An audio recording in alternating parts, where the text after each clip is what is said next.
This week on You Don't Stop, we got a chance to check out the Berrics skate park in LA. And we have the First Nations rap duo LightningCloud on Rooftop Live.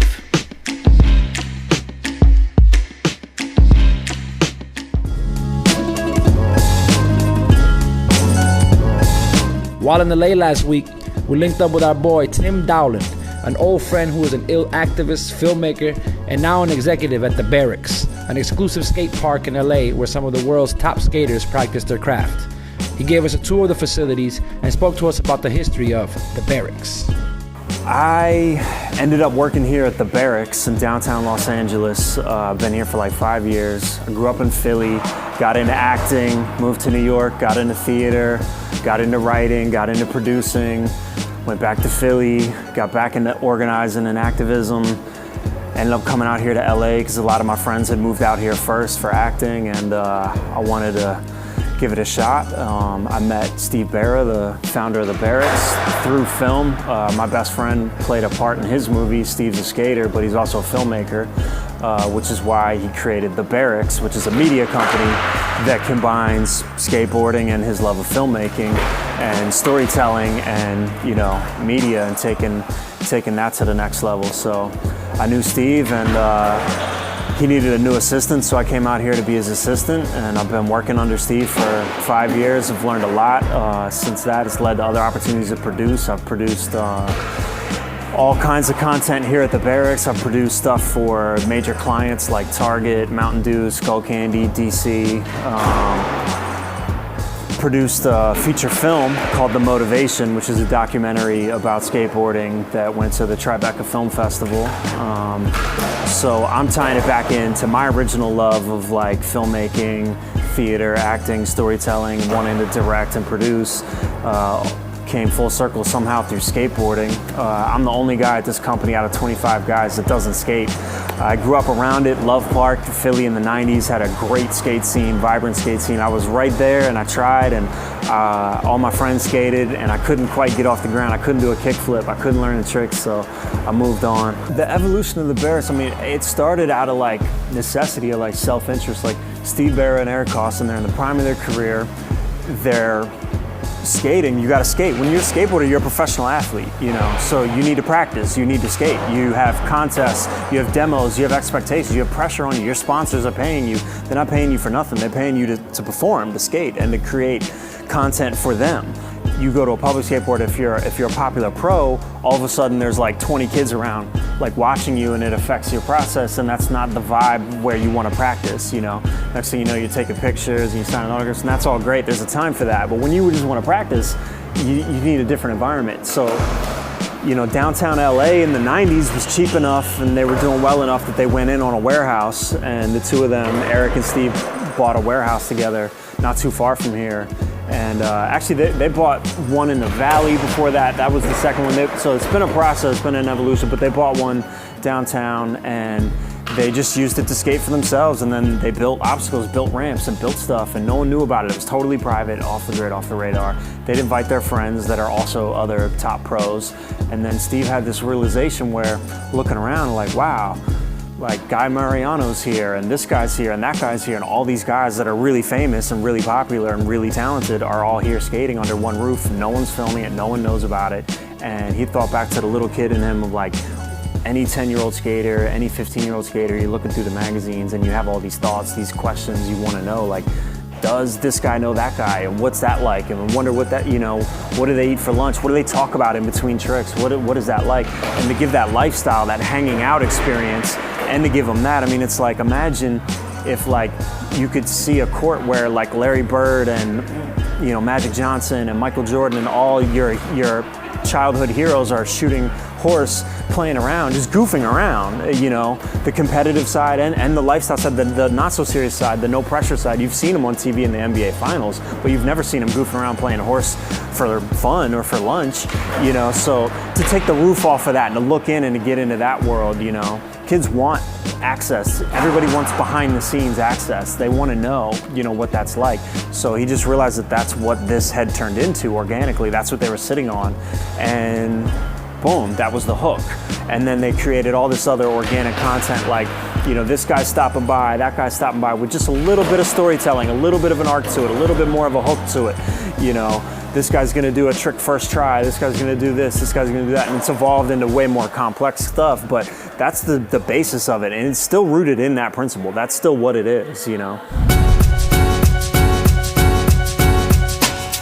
And you Don't Stop Rooftop Live. We are in Los Angeles, California. We have the privilege of being with the ill duo over here, LightningCloud. What it do, pimpin'? Appreciate y'all to be here with us and to make the time. First of all, to tell the people, who is LightningCloud? Tell us a little about how y'all came together. Man, me and Crystal Lightning met here in, actually we met in Southern California, I think in San Diego.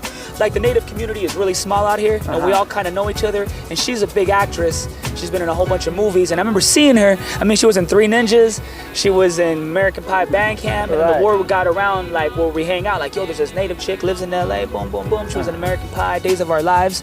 She was in all these kinds of shows. And so I'm like, dude, one day I'm gonna meet this girl. And I remember seeing her, and I met her at a photo shoot. And at the time I had a girlfriend. I think she even came with me. She had a dude. And but we just kind of met there, and we locked eyes, and she was just DJing. She was sick. She was incredible.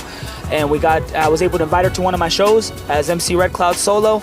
And she finally came to one, and it was in Long Beach, and it was like an 8-mile situation where the club was packed, and she walks in, and I'm on stage, and I'm freestyling, and I see her walk in, and I start freestyling about her, and she's like, and I could just tell, she's like, whoa. Smooth, right? How smooth. Yeah, as soon as I walk in the club, he's like, yo, Crystal Lightning starts talking about what I'm wearing and what I look like, and I was like, oh, what? There you go.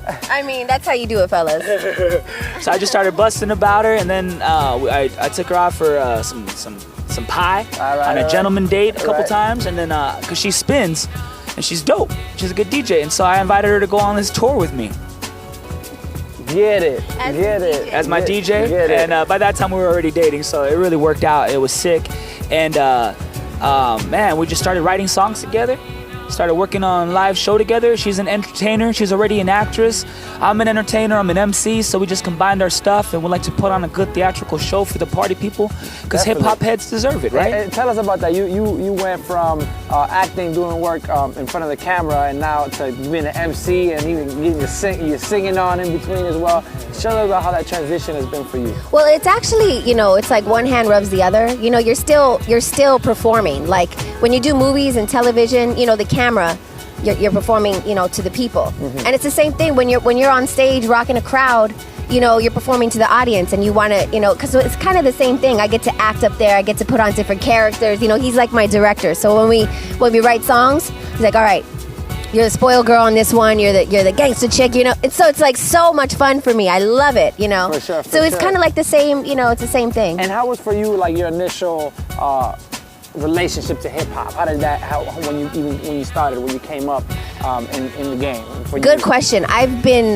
I've always been attracted to, you know, I'm an old soul, to the funk music and soul. I mean, I remember stealing a Peaches and Herb cassette tape when I was 9 years old. I mean, I was always just really attracted to the originals like James Brown and Parliament, and so hip hop kind of, you know, that's where it comes from, right? Right. So I've always been attracted to the real music, you know, since I can remember. I think I smell fire.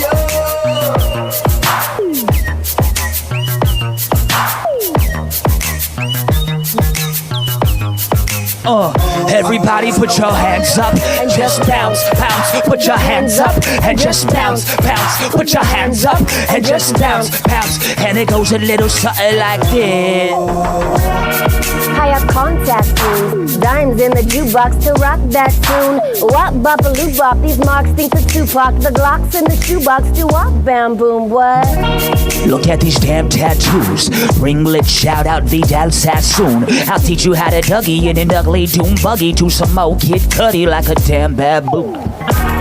Marry a rich tycoon. Fly out to Bangkok for fresh Thai food. Watching some kickboxers, chickens and buttocks. Sipping on boba, eating crab rangoon. Yo, somebody stop that dude. Rock with this cock out on stage straight nude. The dames think I'm Nelly. They names in my celly. They chasing my Chevy National Lamp. I think I smell fire.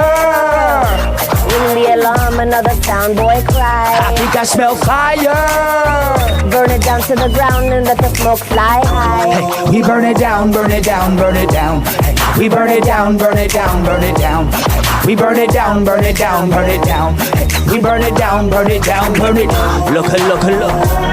You know my team can't lose. Carlos a Wu-Tang with high IQs. I like to beat up the beat, smoke some reefer, and we like the peas, but without taboo. Yo, you look like Fat Man Scoop. If he was a goof and he had one tooth. I'm like a tall glass of class for your small ass. I'll blast till you collapse and raid that tumor-raider.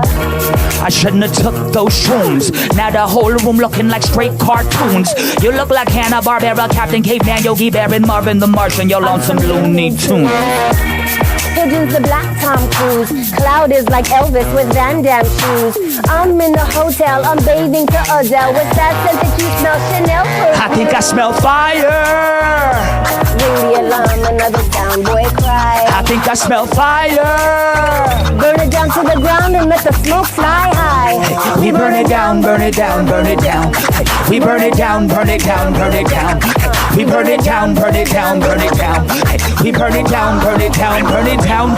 Mama, just wind it. Hey, now show me how you use it. Hey, it's a stick up, put your hands in the air and just lose it. Mama, just wind it. Hey, now show me how you use it. Hey, it's a stick up, put your hands in the air and just lose it. Why, yo, I think I smell fire. Ring the alarm, another sound boy cry. I think I smell fire. Burn it down to the ground and let the smoke fly high. Hey, we burn it down, burn it down, burn it down. Hey, we burn it down, burn it down, burn it down. Hey, we burn it down, burn it down, burn it down. Hey, we burn it down, burn it down, burn it down. Hey, when I say keep on, y'all say rockin' it, keep on. Rockin' it. Keep on. Rockin' it. When I say ain't no, y'all say stopping it, ain't no. Stopping it. Hey, DJ F is like.